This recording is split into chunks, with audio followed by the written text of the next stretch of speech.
لیکن قابیل اپنی ہی بہن کو پسند کرنے لگا اور وہ اسی سے شادی کرنا چاہتا تھا، جبکہ شریعت آدم میں اس کی ممانعت تھی کہ ایک ہی حمل سے پیدا ہونے والے بچوں کی شادی آپس میں نہیں ہو سکتی۔ لہٰذا جب یہ صورتحال زیادہ بگڑ گئی تو حضرت آدم علیہ السلام نے ان دونوں کو اللہ کی راہ میں قربانی پیش کرنے کو کہا اور بتایا کہ جس کی قربانی کو آسمان سے آگ آ کر کھا جائے تو سمجھنا کہ اس کی قربانی قبول ہو گئی۔ قابیل کھیتی باڑی کا کام کرتا تھا، حضرت حابیل علیہ السلام بکریاں چرایا کرتے تھے۔ حضرت حابیل علیہ السلام نے اللہ تعالیٰ کے سامنے ایک بکری کا بچہ پیش کیا اور قابیل نے بھی اللہ تعالیٰ کی بارگاہ میں قربانی رکھ دی۔ چنانچہ حضرت حابیل کی قربانی قبول ہو گئی۔ ایک دن قابیل نے غصے میں آ کر حضرت حابیل علیہ السلام کو پتھر مار کر قتل کر دیا۔ پھر شیطان قابیل کے پاس آیا اور اس کو گھر سے بھاگنے کے لیے کہا۔ شیطان کہنے لگا، اگر تم یہاں رہو گے تو تمہیں تمہارا باپ مار ڈالے گا۔ بس اسی قتل کے ڈر سے قابیل اپنی سگی بہن عکرمہ کو لے کر یمن کی پہاڑیوں میں جا بسا۔ اصل میں شیطان کو یہ ڈر تھا کہ کہیں قابیل توبہ کر کے حضرت آدم علیہ السلام کا تابعدار بیٹا نہ بن جائے۔ پہاڑیوں میں جا کر نسل قابیل خوب بڑھنے لگی اور وہاں اس کی کثیر اولاد ہوئی۔ قابیل اور اس کی اولاد میں ہی سب سے پہلے عاطف پرست اور پھر شیطان کے بہکاوے میں آ کر بت پرستی شروع کر دی۔ دنیا میں قتل، غارت، حسد و فساد اور بت پرستی کی بنیاد قابیل نے ہی رکھی۔ حضرت عبداللہ بن مسعود رضی اللہ تعالیٰ عنہ سے روایت ہے کہ حضور نبی کریم صلی اللہ علیہ وسلم نے فرمایا، دنیا میں جب بھی کوئی جرم سے قتل ہوتا ہے تو اس کا ایک گناہ حضرت آدم علیہ السلام کے بیٹے قابیل کی گردن پر ضرور ہوتا ہے، اس لیے کہ یہ وہ شخص ہے جس نے ظالمہ قتل کی تدا کی اور یہ ناپاک طریقہ جاری کیا۔ اس دن کے بعد حضرت آدم علیہ السلام مسلسل پریشان رہنے لگے۔ حضرت آدم علیہ السلام اللہ تعالیٰ کی بارگاہ میں دعا کرتے تھے، یا اللہ تعالیٰ مجھے نیک اولاد عطا فرما۔ اللہ تعالیٰ نے حضرت آدم علیہ السلام کی دعا قبول فرماتے ہوئے حضرت آدم علیہ السلام کو ایک لڑکا عطا فرمایا جس کا نام حضرت شیس علیہ السلام تھا۔ حضرت شیس علیہ السلام جوان ہوئے تو حضرت آدم علیہ السلام نے اپنا جانشین حضرت شیس علیہ السلام کو مقرر کر دیا۔ ان کو حکم دیتے ہوئے کہا کہ اپنے بھائی قابیل سے ہمیشہ دور رہنا۔ جب حضرت آدم علیہ السلام کا وصال ہوا تو اللہ تعالیٰ کی طرف سے بے شمار فرشتے زمین پر نازل ہوئے۔ انہوں نے حضرت شیس علیہ السلام کو اپنے باپ کو دفن کرنے کا طریقہ بتایا۔ اس کے بعد حضرت حوا کا بھی وصال ہو گیا۔ اس کے بعد زنا کی شروعات ہوئی۔ اس کے بعد ایک وادی میں قابیل اور اس کی اولاد رہنے لگی۔ شیطان ایک آدمی کی شکل میں ان کے پاس آتا۔ شیطان نے ان دونوں کو ایسے عصرت میں لگا دیا۔ شیطان نے ان کو ایسے ایسے کپڑے اور گانے بجانے کے طریقے سکھائے کہ وہ کبھی بھی ان کو نہ بھول سکے۔ انہوں نے ایک دن میلے کے لیے مقرر کیا جس پر وہ بہنیں، عورتیں اور مرد اکٹھے شرکت کرتے۔ اس میلے پر طرح طرح کے گانے اور موسیقی کی آوازیں آتی تھیں۔ اس طرح جو شخص مومن تھا ان کو بھی یہ آوازیں سنائی دیتی تھیں۔ ایک دن ایک مومن کے دل میں خیال آیا کہ میں یہ سب کچھ قریب سے دیکھنا چاہتا ہوں۔ ایک دن وہ مومن اپنے ساتھیوں سے چوری وہاں سے نکلا اور قابیل کے لوگوں کے پاس آ گیا۔ اس نے دیکھا کہ قابیل کی اولاد بے حیائی اور فضول کاموں میں لگی ہوئی تھی۔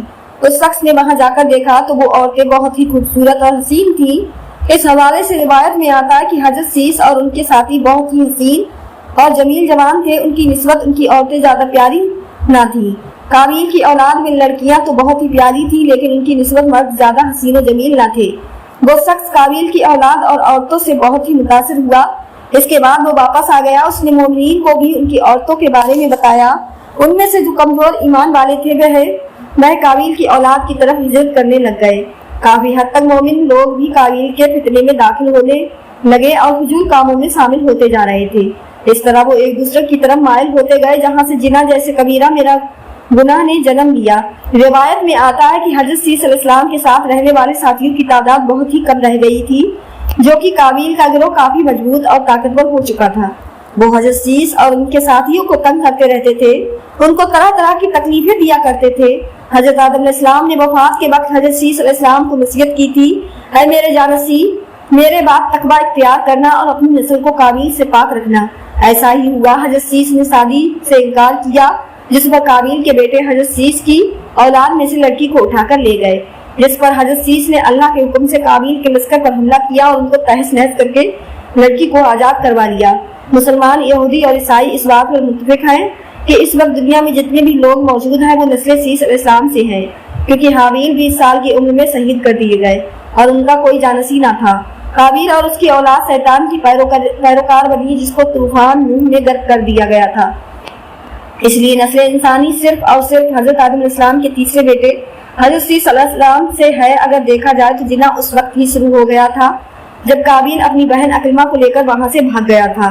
اس نے اپنی بہن کے ساتھ ہی اپنی اولاد کو جنم دیا۔ اللہ تعالی ہمیں ہر گناہ سے محفوظ رکھے، ہمیں نیک اعمال کرنے کی توفیق عطا فرمائے اور ہمارا خاتمہ ایمان پر فرمائے، آمین۔ پیارے دوستو، اگر آپ کو ہماری آج کی ویڈیو اچھی لگی ہو تو زیادہ سے زیادہ شیئر لائک ضرور کریں، اور آپ نے ابھی تک ہمارے چینل کو سبسکرائب نہیں کیا ہے تو ہمارے چینل کو سبسکرائب ضرور کر لیں۔ تب تک کے لیے اپنا خیال رکھیں، اللہ حافظ۔